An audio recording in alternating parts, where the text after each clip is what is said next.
एक जगह मैंने सुना था कि आप सभी ने किसी एक मंदिर में बैठकर ये कसम खाई है कि बबलू शुक्ला को हराना है, हम सबको एकजुट होना है। जी, इसको नकारात्मक तरीके से ना लेकर के हम अगर पॉजिटिवली देखें, हाँ। तो कसम ये खाई है कि कांग्रेस पार्टी को हमें यहाँ से जिताना है और उसके लिए हम सभी लोग साथ में हैं। आपने जो 4 नाम गिनाए, उसके अलावा भी चौका से राजेंद्र सिंह जी भी हैं, हमारे कैलाश कुशवाहा जी भी हैं, अच्छा। गोरेलाल राजपूत जी भी हैं। तो टिकट मांगने वाले कई लोग हैं और मैं इस बात से मुझे बहुत खुशी होती है कि इतने सारे मजबूत लोग एक साथ आने को भी तैयार हैं, प्रयास करने को भी तैयार हैं। मैंने जो आपको ये नाम गिनाए हैं, इनके अलावा भी कई लोग हैं जो पार्टी के प्राथमिक कार्यकर्ता हैं और वो भी टिकट की दावेदारी कर रहे हैं, अपना बायोडाटा दे रहे हैं। तो ये कांग्रेस पार्टी की व्यवस्था है कहीं ना कहीं कि आज हमारे पार्टी के छोटे से छोटे कार्यकर्ता को ये विश्वास है कि कमलनाथ जी ने कहा है कि मैं सर्वे देखूंगा। तो ऐसा नहीं चलना कि भैया अब हमारी तो शिवराज सिंह जी से कोई पहचान ही नहीं है तो हमें कौन टिकट देगा। भले ही कमलनाथ जी से आपकी पहचान नहीं है, पर अगर आप ज़मीन पर काम करेंगे और अगर आपका सर्वे केशु राजा से, मुन्ना राजा साहब से, राजेश पायक जी से, राजेश शर्मा जी से, कैलाश कुशवाहा जी से, गोरेलाल राजपूत जी से, राजेंद्र सिंह जी से, इन सब से अगर आप अच्छा सर्वे लेकर के आ जाएंगे तो टिकट आपको मिल जाएगी। लेकिन केशु भाई एक चीज़ बताइए, राजनीति में ये कस्में, वादे, प्यार, वफा सब ये तब तक ही होते हैं ना जब तक टिकट ना बट जाए। आपको उम्मीद है कि ये कस्में निभाई जाएंगी? उदाहरण के लिए आपको ही टिकट ना मिला,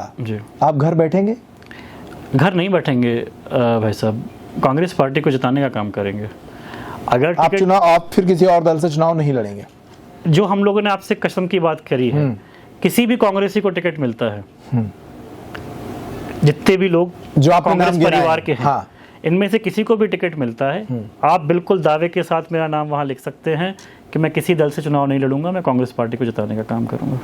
आपको उम्मीद है, ये भरोसा है कि जो आप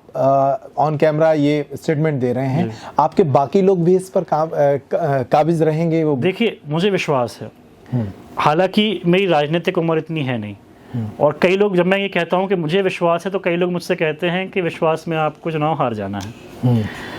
उनका, काफ़ी लोगों का ये मानना है, जैसा कि आपने भी अभी जताया, कि चुनाव में कोई फिर अपने फ़ायदे का लोग सोचते हैं और इसमें साथ नहीं रहे। मेरी भैया अभी उम्र भी कम है और राजनीति का ज्ञान हो सकता है, शुक्ला जी भी हमेशा कहते हैं कि उसको राजनीति का ज्ञान कम है, तो हो सकता है कि राजनीति का ज्ञान भी कम हो, पर मैं ये मानता हूँ कि मैं इस चुनाव में अगर पार्टी मुझ पर भरोसा जताती है तो कोई भी नकारात्मक सोच लेकर के नहीं जाना चाहता हूँ। अगर कोई व्यक्ति मेरा साथ नहीं देता है तो मुझे तभी पता पड़ेगा जब वो मेरा साथ नहीं देगा। अगर मैं पहले से सोच के बैठ जाऊं कि अंकुर भाई तो मेरा खिलाफत करेंगे ही करेंगे, और आपको कोई दूसरा व्यक्ति बताए कि यार केशु राजा तो सोचते हैं कि आप तो खिलाफत ही करोगे, तो अगर आप पॉजिटिव भी हो तब भी नेगेटिव, तो भी आपको लगेगा कि यार उस आदमी को विश्वास ही नहीं है तो क्या उसका साथ दें। तो नकारात्मक सोच रखनी ही नहीं चाहिए। मैं ये मानता हूँ कि जितने लोगों से मेरी बात हुई है, और अभी तक कई बार हम लोगों की चर्चाएं हो चुकी हैं, कई बार छोटी मोटी नोकझोंक भी हो चुकी है प्रत्याशियों के बीच में, पर शाम को जब हम लोग साथ में बैठते हैं तो ठहाके लगाते हैं, और मुझे पूरा विश्वास है, ये मतलब मैं इसलिए नहीं कह रहा हूँ कि कैमरे में आपके सामने बैठा हूँ, मुझे पूरा विश्वास है कि इस बार सभी लोग, कांग्रेस पार्टी जिसका चयन करती है चुनाव लड़ाने के लिए, 2 बातें हम लोगों ने आला कमान के सामने रखी हैं कि क्योंकि पिछली बार जैसे मुन्ना राजा साहब का नाम बहुत बड़ा था, और मैं मानता हूं कि ज़िले के सबसे कद्दावर नेताओं में से आदरणीय मुन्ना राजा साहब हैं, पर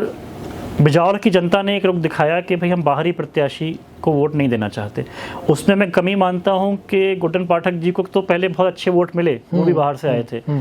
पर शायद कहीं ना कहीं वो कनेक्ट जनता के साथ नहीं बन पाया, और जनता को ये लगा कि अगर हमारे लोकल का प्रत्याशी होगा तो बेहतर होगा, हम उसके पास हमेशा जा सकते हैं, उसे अपनी समस्याएं सुना सकते हैं, मिल सकते हैं, बात कर सकते हैं। मुन्ना राजा साहब बहुत अच्छे नेता हैं, पर लोकल वाले एंगल में वो फिट नहीं हुए। तो हम लोगों ने 2 ही बातें, सब लोग सामूहिक रूप से फिर से कमलनाथ जी के पास भी एक दिन गए थे, और वहाँ पर हम लोगों ने 2 ही बातें रखी थी कि आप कांग्रेस से जितने भी लोग टिकट मांग रहे हैं, आप किसी पर भी विचार करें, किसी को भी टिकट दीजिए, पर 2 चीज़ें आप ध्यान रखें कि एक तो कोई क्षेत्र से बाहर आखिरी में पैराशूट लैंडिंग ना हो, क्योंकि फिर हम सब लगें भी और वो परिणाम भी अच्छा नहीं आए तो सामने वाले का घमंड ही बढ़ता है कि सब लोग लगे हुए थे, क्या कर लिया। और दूसरा, अभी जैसा कि आप देख रहे हैं कि एकदम भगदड़ भारतीय जनता पार्टी में मची हुई है कि बोरिया बिस्तर छोड़ के लोग भाग रहे हैं कि कांग्रेस की सदस्यता मिल जाए। तो दूसरी रिक्वेस्ट हम लोगों ने ये रखी थी कि आप जो कांग्रेस के जो लोग हैं उन पे आप विचार करें, आखिरी में अंत समय में बीजेपी के लोगों पर टिकट के लिए विश्वास न जताया जाए।